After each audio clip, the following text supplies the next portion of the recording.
రాష్ట్రంలో ఈరోజు కరువు పరిస్థితులు పూర్తిగా అన్ని జిల్లాల్లో కూడా దాదాపు 26 జిల్లాల్లో కూడా కరువు తాండవిస్తూ ఉంది.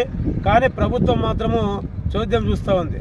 ఈరోజు సిపిఐ పార్టీ రాష్ట్ర పార్టీ పిలుపు మేరకు, అదేవిధంగా జిల్లా పార్టీ పిలుపు మేరకు అనంతపురంలో కలెక్టరేట్ వద్ద కరువు సమస్యలపై, రైతాంగ సమస్యలపై పెద్ద ఎత్తున ధర్నా కార్యక్రమం చేపట్టడం జరుగుతుంది. అందులో భాగంగా రాయదుర్గం నుంచి కూడా ఈరోజు తరలి వెళ్ళడం జరుగుతుంది.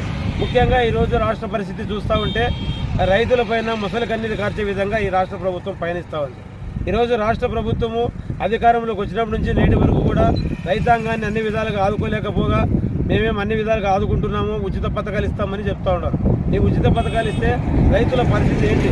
ఈరోజు వర్షాలు రాక పూర్తిగా పంటలన్నీ దెబ్బతిని మిరప, జొన్న, అదేవిధంగా పండ్ల పంటలు, కందులు, వేరుశెనగ, వరి,